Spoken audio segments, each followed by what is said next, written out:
Good morning, class 7th. I am Babita Juneja, and today I will teach you features of democracy from your chapter 21, Democracy and Equality of Civics. Let us continue. Features of democracy. In the modern times, democracy is considered to be the best form of government. आजकल के समय में अगर देखा जाए तो democracy को सबसे बढ़िया सरकार माना जाता है. Some of the basic conditions required for successful democracy are as following. कुछ चीज़ें जो डेमोक्रेटिक गवर्नमेंट के लिए ज़रूरी हैं, कुछ कंडीशंस जो ज़रूरी हैं वो ऐसे हैं. Number 1, enlightened citizens. एनलाइटेंड मतलब अलर्ट, जागरूक नागरिक. As the basic features of democratic country is public will और ओपिनियन. डेमोक्रेटिक कंट्री में आम लोगों की सूझबूझ और उसकी जानकारी बहुत ही ज़रूरी है. Thus, to make democracy a successful form of government, enlightened citizens are prerequisite.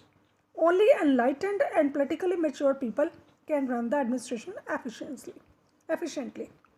अगर हम डेमोक्रेटिक गवर्नमेंट की बात करें तो डेमोक्रेटिक गवर्नमेंट में आम लोगों का जागरूक होना बहुत ही ज़रूरी है, और केवल जागरूक और राजनीतिक तौर पर जो सक्षम लोग हैं वही किसी देश के प्रशासन को अच्छी तरह चला सकते हैं.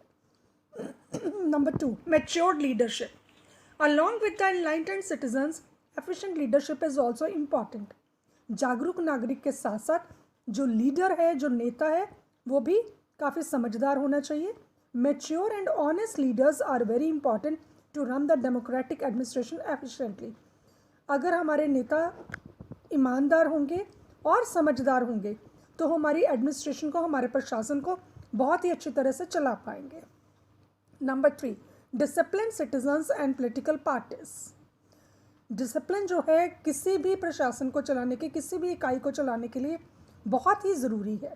Discipline citizens can act as good watchdog for the government to bring it up to the mark. अगर हमारे नागरिक पूरी तरह से डिसिप्लिन है तो वो हमारी सरकार का बहुत ही अच्छे तरीके से ध्यान रख सकते हैं, because they can positively criticise and make the government work efficiently. हमारी सरकार किस तरह से काम कर रही है, अगर वो सही ढंग से काम नहीं कर रही तो आम जनता जो है उसको क्रिटिसाइज, उनको बुरा भला कहते हैं, जिससे कि सरकार जो है अपना काम सही ढंग से करती है. Similarly discipline political parties are known as the soul of the democracy.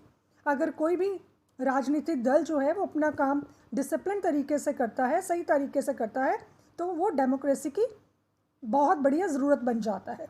Discipline political parties can bring forth good and honest persons to the forefront to make laws of the country. राजनीतिक दलों को अपने discipline लोगों को, अपने नेताओं को आगे लेके आना चाहिए ताकि वो देश का कानून बढ़िया बना सके. Number 4, social and economic equality. Social and economic equality is also essential for the success of political democracy. किसी भी राजनीतिक डेमोक्रेसी के लिए सामाजिक और आर्थिक तौर पर समानता जो है वो बहुत ही ज़रूरी है. There is no discrimination in the social as well as economic field in the basis of caste, creed and languages. धर्म, जाति और भाषा के आधार पर सामाजिक और आर्थिक क्षेत्र में कोई भी भेदभाव नहीं होना चाहिए. Similarly the economic sources should be equally shared by the people. इसी तरह जितने भी आर्थिक संसाधन हैं लोगों में बराबर बांटने चाहिए. Number 5, tolerance. Party in the power should be open minded and tolerant for the healthy opposition of the government and to accommodate the minority opinion. जो भी दल सत्ता में है उसकी सोच समझ बड़ी होनी चाहिए और उनमें बर्दाश्त करने की ताकत होनी चाहिए, ताकि वो सामने वाली जो सरकार है, ऑपोजिशन गवर्नमेंट जो है, उनको एक सही ढंग से उनका कोई भी एलिगेशन ले सके and to accommodate the minority opinion, और उनकी कोई भी जो ओपिनियन राय वो देते हैं उनको सूझबूझ से समझ लें. So these are the basic conditions required for the success of democratic country. तो ये वो conditions थी जो हमारी democratic country के लिए बहुत, उसकी कामयाबी के लिए बहुत ही ज़रूरी हैं. Next is why democratic government is popular. In the modern times, human rights are very significant part of the society. आज के समय में इंसान को जो भी हक मिले हुए हैं, उनको जो rights मिले हुए हैं, वो समाज में बहुत ज़रूरी हैं. According to these rights, everybody is free and equal to get opportunities to develop one's personality.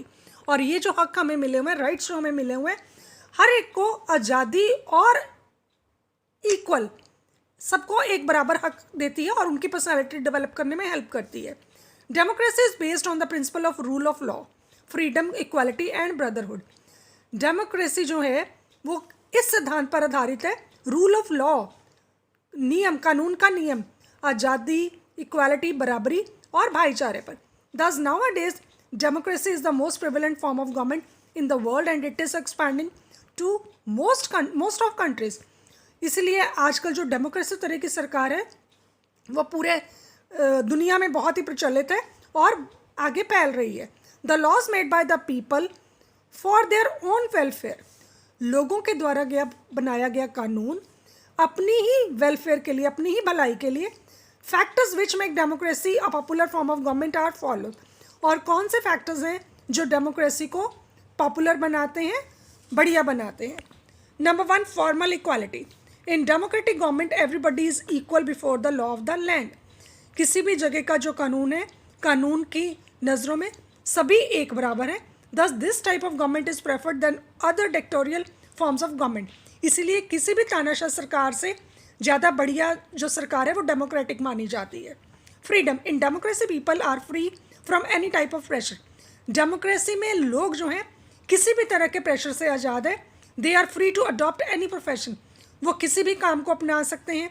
Settle down anywhere in the country according to their own will, और अपनी मर्जी से किसी भी पेशे को अपना सकते हैं और अपने देश में किसी भी जगह पर सेटल डाउन बस सकते हैं। Decision making system. In democracy decisions to run administration are also taken by the representative of the people। Democratic government में प्रशासन को कैसे चलाना है, लोगों द्वारा चुने गए रिप्रेजेंटेटिव्स चलाते हैं। Parliament and state legislatures make laws in accordance with the people's will और public opinion.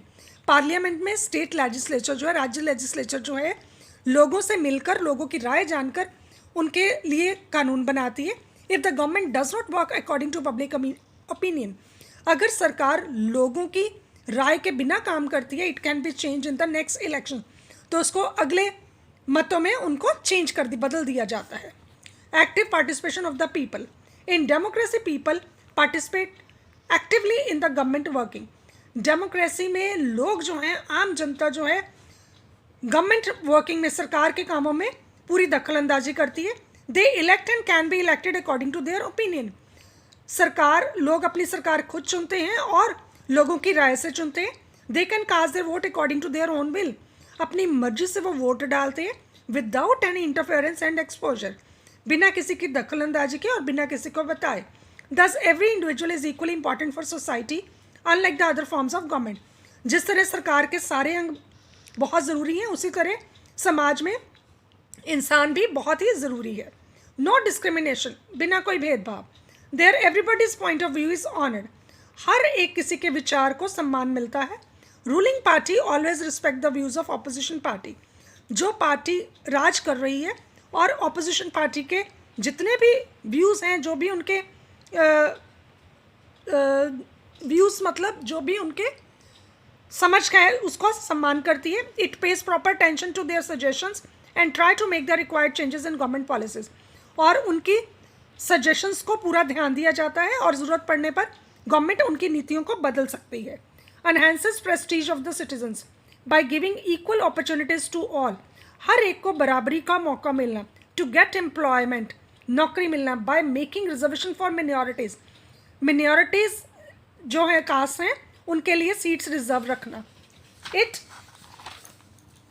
Have to enhance the prestige of all human beings in equal way, इस तरह से हर एक को जो है पूरा सम्मान मिलता है। In this type of government special attention is being paid to the downtrodden and backward communities. इस तरह की सरकार में ज़्यादा ध्यान जो है डाउन ट्रोडन मतलब कि जो आर्थिक तौर पर पिछड़े लोग होते हैं या बैकवर्ड कम्युनिटीज़ जो हैं, उनकी तरफ ध्यान दिया जाता है। Thanks for the chapter and hope you understood the chapter.